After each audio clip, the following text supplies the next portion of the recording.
The call came just after 9. The camp nurse told me my son was sick, violently sick. I dialed my wife. She laughed when she answered. Music and chatter in the background. "I'm at an office party," she said, her voice cold and distant. "You're the father. Deal with it." Then she hung up. By the time I got to the camp, state police cars lined the dirt road. Blue lights pulsed across the trees, harsh and cold. A detective met me near the cafeteria. His tone was cautious, almost unnervingly gentle. "Sir, please watch this carefully." He led me inside. The air smelled of bleach and fear. A grainy video flickered to life on a small screen. The cafeteria was full of children eating. My son sat at the edge of a long table, untouched tray in front of him. A woman appeared, hood pulled low, scanning the room before leaning over his cup. The detective paused the footage and looked at me. "Do you recognize her?" I said nothing, but my chest tightened, it already knew. He pressed play. The woman turned slightly, leaving the frame. For a fraction of a second, my wife's face flashed across the screen. Gone almost instantly. I didn't say her name. Didn't breathe it. They suggested it could be a prank, maybe contamination. I knew better. She had never been maternal, never soft. Her care was mechanical, practiced. Seeing her hover over our son like a stranger felt like my mind had been cleaved in two. That night, she came home past midnight. Hair perfect, perfume thick. "How's he?" she asked, tossing her heels by the door.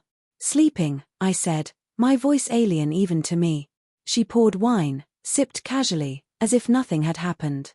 Her smile wasn't guilt, it was performance. I watched her closely. The way her fingers twitched when I mentioned the police. The way her eyes shifted at the word security footage. For the first time, I saw her truth. Calm, calculating, afraid not of me, but of being exposed. Over the next few days, I moved silently. I returned to the camp, spoke with staff.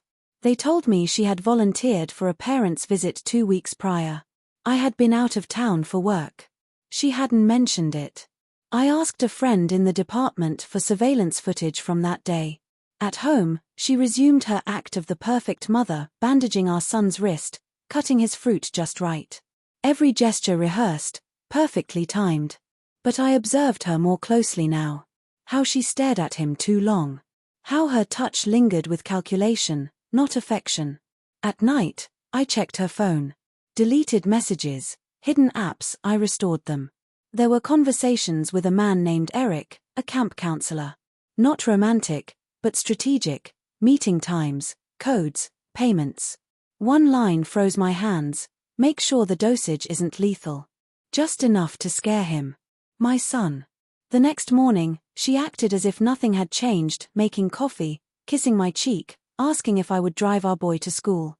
I did, but I stopped by the precinct on the way and handed the detective a flash drive. "Start at minute 12, I said. "You'll see her hand." 2 nights later, she found me in the living room, lights low. "You've been quiet lately," she said. "Everything okay?" I turned on the TV. The footage played again, crystal clear this time. Her face, her hand, the powder slipping into our son's cup. She froze. "I didn't mean to hurt him," she whispered. "It wasn't like that. You don't understand." She reached for the remote. I caught her wrist midair, gently, coldly. "Why?" I asked. Tears filled her eyes. "Because he's not yours." The air left the room. I stared at her until she looked away. Everything in me wanted to collapse, but I stayed still. That one sentence rewrote my entire life. The next day, I called her to the police station. Told her they needed to clarify a few details. She arrived smiling, trying to compose herself. When the detective played the recording, she knew it was over. She broke before it even finished. I waited outside the interrogation room, watching through the glass. Her tears, her pleading, none of it moved me. I had already packed the house, emptied the accounts, filed for custody of the boy who wasn't mine but carried my name. Before they took her away, she whispered, "You'll regret this." I leaned close, letting her see the truth of what she had created. "I already did," I said. 6 months later, My son, her son, calls me dad without hesitation. I never corrected him. Sometimes I wonder if I should have known sooner, if the resemblance I ignored was a warning I chose not to see. But guilt is useless now. She sends letters from prison. I never open them. Her handwriting alone feels toxic. The detective once asked why I didn't seem angry.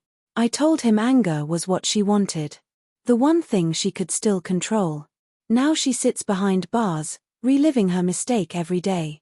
I sit in quiet rooms, free. The truth didn't destroy me, it redefined me. I didn't lose a wife. I removed a poison. And what's left of me finally feels clean. Thanks for watching. Don't forget to like, share, and comment. Subscribe now to Cheating Stories Insight World for more incredible stories.